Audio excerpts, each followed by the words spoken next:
All right, we do have two special guests on. If you want to find more about them, go on generationalchange.com. Also, Generational Change on YouTube. It's JENERATIONAL change.com. I feel like I'm doing a spelling bee, but it's always great to have you guys on. You're always in the fight, fighting for great things. It's good to see you too. It's been interesting watching your evolution politically since you and I first met. Well, I'll tell you what, your eyes open a lot when you're down in the dumps, when you're suffering, and you voted Democrat your whole life. I voted for Bernie twice. I voted for Hillary. I voted for Joe Biden. And it's gotten to the point where enough is enough. I vote for these people. They don't deliver health care. They don't deliver minimum wage. They don't deliver jobs for the working man and woman. So you know what? If I have to vote for Ron DeSantis, even though this is a guy that I used to hate, this is a guy that I don't really agree with in general. I've just had enough. And it's getting to the point where we need to break the system and we need Yep. to vote for these people. I'm sorry, I don't agree with them, but Trump, DeSantis, it's just gotten to the point where enough is enough. The Democratic Party is a joke. You've ran against these people that not only were corrupt against you with Debbie Wasserman Schultz, but the consistent corruptness that these people, and they think that it's the blue no matter who. And you deal with people that you're friends with, and I listen to, and I've interviewed before, and they keep preaching the same thing. Well, Joe Biden is better than Donald Trump. Enough. Enough. I'll shut up and let you guys speak now. I think this is an evolution for perhaps millions of people in this country that I saw, because yeah, I was always a registered independent when I lived in New Jersey. I became a registered Democrat when I came to Florida because I had to make a choice. Right. And over the course of that time, typically I voted for both parties, but definitely more so for the Democratic Party. But when Bernie came along, that was a political awakening of sorts for myself in a way that this is the guy I've been waiting for. Like, this is the guy that Springsteen sings about. And I'm thinking, okay, we finally have the working man's champion that's finally going to be there to support us. And he happened to be a political independent who ran in the Democratic Party. And I think for millions of those people, they were there to support Bernie and his ideas. They're not there to support the Democratic Party. And now you're seeing this sort of de-evolution of the party, of the people who came in supporting Bernie, supporting those ideals. And they're like, the Democratic Party is not doing any of this. Okay, well, I'm going to go somewhere else. Yeah. I mean, Rob, that I'm affiliated because really that's the menu here. I'm in Broward County. So if you want to participate in politics at all, that's the menu here. I wouldn't be affiliated if I didn't have to be affiliated. But I am past that where you are. Like, I do not believe that Joe Biden is the lesser of the two evils. No. I find it extremely sanctimonious and presumptuous of those people that they say he's the lesser of two evils. In what way? Like, I mean, yeah, there's definitely, again, I don't like Trump. I didn't vote for Trump. I'm not a supporter of Trump. But the fact that they're still actually clinging to that somehow the most moderate centrist corporate Dem is still the lesser of two evils is just, it doesn't matter anymore. We're past that now. And I always said from the very beginning about Trump is, as much as I didn't like him, and look, in 2015, I told everyone I knew, you have two choices. Your next president is going to be Bernie or Trump. Choose wisely. And they were like, no, we got to get behind Hillary. And I'm like, so, I saw this coming, but I said the one thing about Trump, he will facilitate the revolution, and he has. And I do think that, and I really want someone to tell me where the lesser of two evils are, because for every one thing that you would say Joe might have done slightly better, there's something Trump did better. It's bizarre that I'm saying that, but it's true. Biden's drilling more than Trump was drilling. Like, there's tangible, quantitative measurements. There's also the economic issue of the Trans-Pacific Partnership that, without question, whether it would have been Hillary or Joe who would have been in the White House in 2016, yeah, 1,000% would have passed that law. And if you think NAFTA's bad, it's only going to get consequentially worse if something like that were to come to fruition. And they, whatever Trump's motivations were to axe the TPP, I always felt it was a thank you to the upper Midwest that voted him in, because Michigan, Pennsylvania, Wisconsin made the difference in the election. he's not dumb, but at the same time, he gives the $2 trillion tax cut, and Biden does absolutely nothing to, flip it back, just as Obama didn't do it for Bush. Right. So how is it lesser? So when you're talking about the real intangibles, they'll always divide you on abortion, Second Amendment, trans rights. This is where the rubber meets the road. And as we've seen over the course of the midterms, yes, those that get gung-ho behind abortion will favor the Democrats. Those who get gung-ho behind trans rights will favor the Republicans. Or gun control is another one. Can we just get to this, though? I want to answer, because me and, I've spoken to Peter on the phone about my issue with my injury. We can't say it on here because it will get censored. So I'm just going to kind of talk in generalities. People that have listened to me know what the story is. I was almost in tears. I had to give up, positions as far as stuff like that, money and stuff, because I couldn't do this because of the issues going on. There's people that are way worse than me in general. Almost in tears talking to Peter, fighting against doctors, gaslighting me.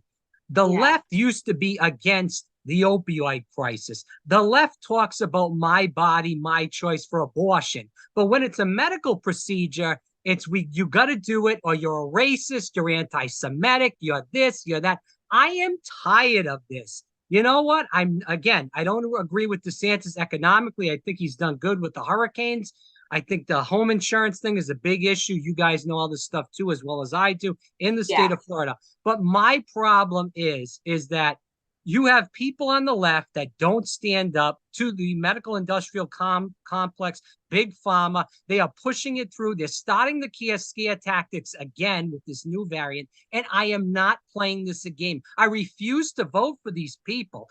They go against Robert F. Kennedy Jr. You spoke about this on your show before. This guy was beloved by the left. He did amazing things in New York for the environment all over the country. He fought in 2004 about the rigged voting in Ohio, where there was black people that weren't getting their votes counted in the John Kerry, George W. Bush election. And now the left says, oh, he's this, he's that, he's an anti-vaxxer, he's against this. I'm tired of these people. I am not voting for these people again. If it means that we have to burn down the country, then let's do it, because we need new people to come in. We have Feinstein. We have people like Chuck Grassley that are 96 years old. Pelosi, Biden. They don't know where the hell they're at. McConnell. I mean, this is a joke. It's a retirement home in Washington, D.C. Well, maybe they're vampires. I mean, maybe they really do drink blood. No, I think we're running frigging high-end hospice is what we seem to be running up there. Well, it's ridiculous. Yeah, and there's no question that McConnell in particular is definitely suffering from mini strokes and things like that, where his body completely tenses up. He goes through spasms where, again, he's not capable of performing his job. Yeah, like somebody who is having a mini stroke, who is trying to talk or trying to move, and they're not capable of doing it because neurologically they're incapacitated. The reason's sort of irrelevant, though, really. He's not capable of performing his functions. And the fact that they're pretending that everything is fine is... But everything is about protecting empire. And so when we think about why is it that they push for the mandates, why is it that they push for boosters and all of those things? It's because there is no conspiracy. We have a for-profit health system. It's not everything is about how much more money how much more blood from a stone. But Peter, what is it with the people on the left that are so hooked into this liberal hysteria? They're just paranoid. They're neurotic. Paranoid. It's just a neurotic group of people. There's neuroses, and we're not a healthy society. Well, there's that. But I think that there's still this inherent sort of trust, more so on the left of government. And so when the government and law and the law officials are telling you this is what's best and this is what's best, those are the same people that if the doctor says so, the doctor says so. So I think it's just that mentality, but people are waking up to it. Like, I mean, I don't support bans or mandates. It's just, I'm very civil libertarian. Like, that's just not my thing. And if they had some sort, when there's a vaccine that's a sterility vaccine, like we're talking smallpox, things like that, that it does affect the masses, whether or not we are individually immunized, that's a different situation. Well, that's also the thing about vaccinations is that at a minimum, they take 5 years. And they take 5 years because they have to go through clinical trials and all different things to test against different diseases, different genotypes, all these things. And in this case, what they did was they created a cocktail to basically allow you to, it's a shield, if you will. And the shield is predominantly for people that are already immunocompromised, people that the biggest killer was obviously diabetes, not a surprise. And of course, diabetes has become an epidemic in our society. That's a sugar problem. Because of how unhealthy we are. Yeah. We promote sugar, fat, fast food, everything that you shouldn't be promoting. You know, there are people in other countries who look at what advertising we do in this country, not just prescription drugs, but just the food that we promote on television. And everyone's like, this is crazy. And the same people, by the way. Yes. Taking the money from those companies as big pharma. So they want you to get diabetes and then have to pay to cure it. And then you pay to get the COVID. Now, the effective messaging on the conservative side of politics always been that people who are advocates for universal health care want the government to take over everything, which of course is not true. What it is you want the government to fund through your, the government's already funding our tax dollars to facilitate a very crooked system that we already have. So if we remove the for-profit middlemen in between us and our doctors, you wouldn't be stuck in a situation where your general practitioner is pill pushing, is insinuating this idea that you need to keep getting injections. Why is this? Because I had a dentist of all people years ago essentially let it fly that, yeah, I'm a pharma whore. I get all of this money because I'm a pusher. I push you to get surgery. I push you to get different types of oral treatments and different things. And then he pointed outside to his SL55 convertible Mercedes. And he's like, how do you think I pay for that? It's like, that's gross. The system is unbelievable. And again, this was Marlboro, New Jersey. This is an unbelievably broken system. And it's not going to get better until we admit that we have to move to a single payer universal system. Now, will that solve everything? But Peter, you have people like me that are for that. Correct. You know, and there's people that don't have a pot to piss in that need that Medicare for all system. But now with what they did with COVID-19, how do you even trust the government? You know, you're telling me to put the government, and I know we just went through this, but this is what people are thinking right now. Yeah, charge your health care when they just screwed a lot of people. But the answer is very simple. The government's not in charge. The government's not in charge. The government is not this grant entity. The government is supposed to be of, by, and for the people. Government is of, by, and for corporate special interests to get it. And that includes Pfizer. That includes Moderna. That includes Johnson & Johnson. This is who runs it. Big Pharma and private insurance lobby Capitol Hill with more money than any other entity in society. And there's a reason, because we don't need them. But I would say the best way to think about it for people, first of all, we know our federal tax dollars don't pay for anything. Okay, we know that. That's not how this works. That's not how any of this works. But let's just say our governmental resources, if you will, right? So let's think of the government in terms of its participation in healthcare as just a debit account. Just an endless debit account, right? So they're not controlling anything, but all your healthcare providers and your people, when they're providing services for you, dip into the debit account. That's how the government is participating in single payer healthcare. It has nothing to do with administration or management. That's going to still be your doctors, your hospitals, your clinics, your people like that. And, you know, it's like, this isn't really rocket science. Why can't we look at the best things that other countries have done? We're in a great position where we could actually create something really good. So you look at what works in other places and you just do the best you can. And our best would be pretty awesome here. We have amazing healthcare. See, that's what people do. Like, our healthcare resources are the best here.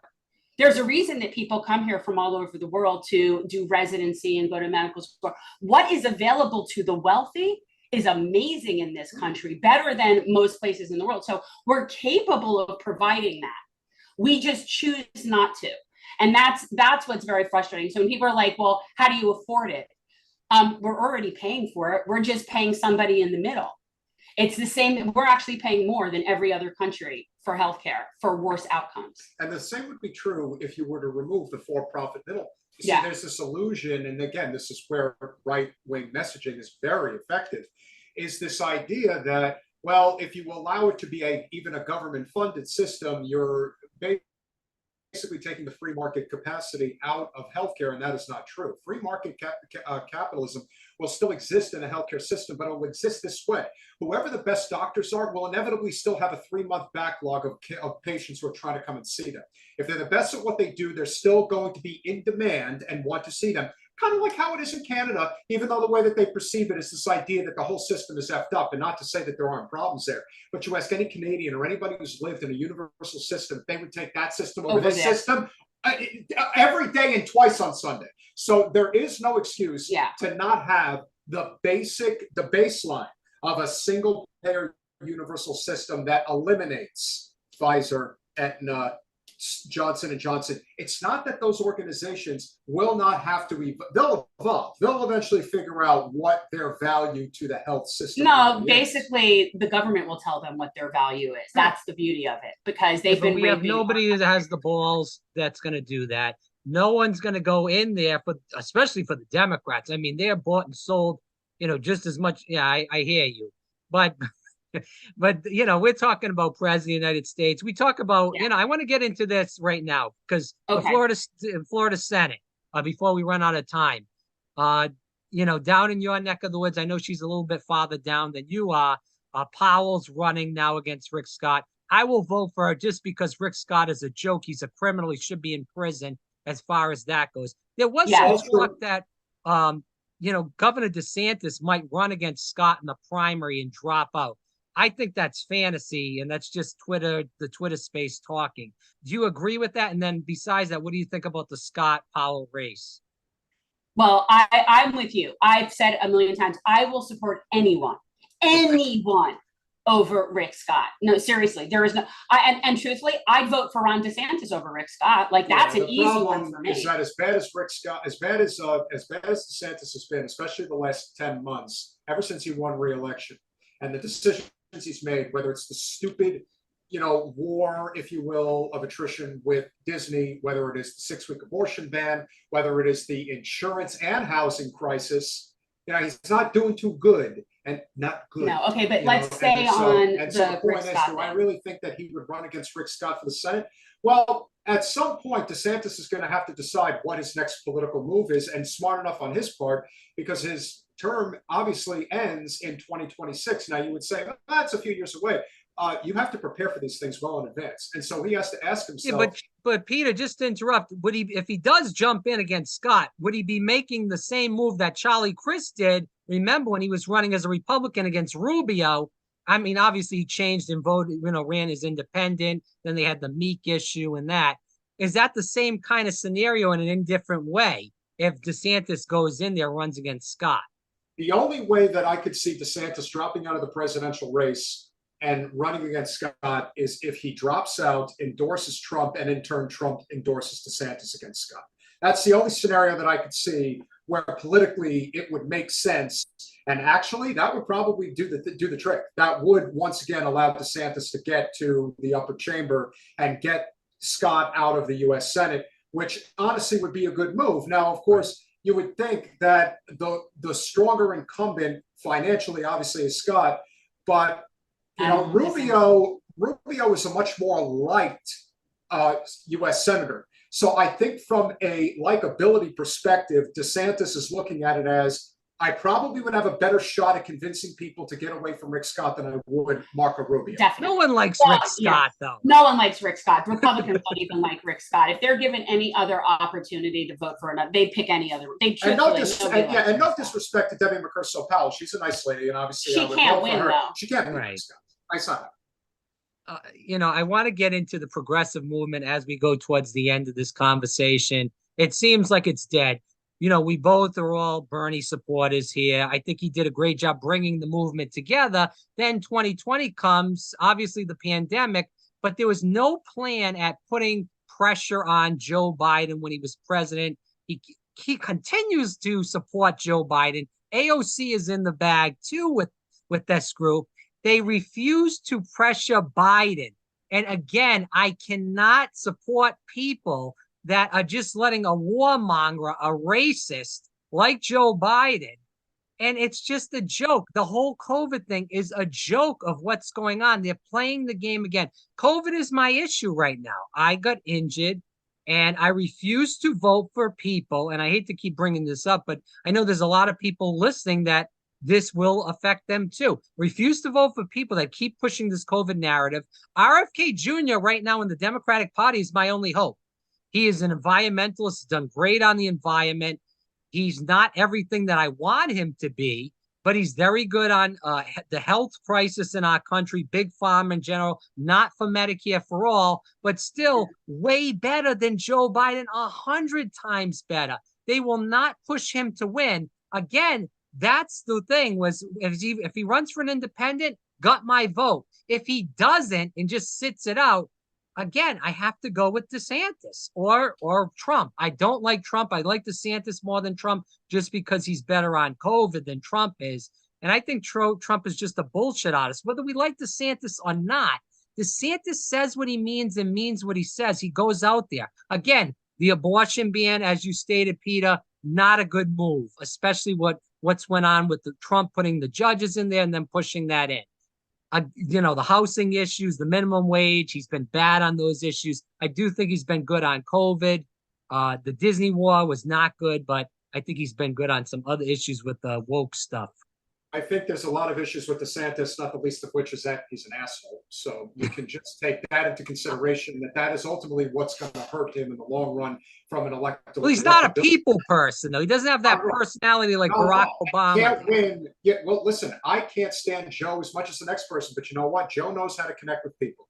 Right. And most of the presidents that you see, whether it is Obama, Trump, Clinton. Oh, Clinton. Let me tell you, I know how to connect with the people. Oh, you know how to connect. Like but that is a thing. Like, it's very real. And anybody, when Jen ran for Congress, there is a huge difference between the way she connected with people, the way somebody like a Tim Canova did. Either you really have it or you don't.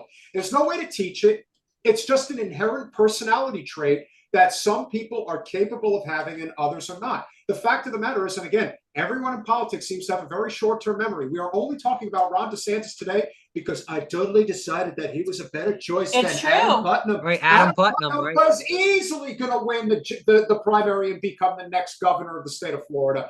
Listen, Andrew Gillum would have won. We're not going to rehash this whole thing. I would say that I would say against Adam Putnam, yeah, Gillum probably would have been able to squeak by. But that's the way the cookie crumbles. Donald Trump literally made Ron DeSantis. And now, despite all of those shortcomings, very Dr. Frankenstein-ish. If Trump somehow, some way, got removed through the legal process, you could make the argument that DeSantis, for all of his flaws, might very well shoot up and manage to win that primary. And if it is DeSantis against Biden, DeSantis will beat Biden. I just don't think it'll be DeSantis at this point. I think he's imploding. I think he's not coming off well. I think it's not. He's below RFK in the polls. Like in the Republican polls, he's not looking good.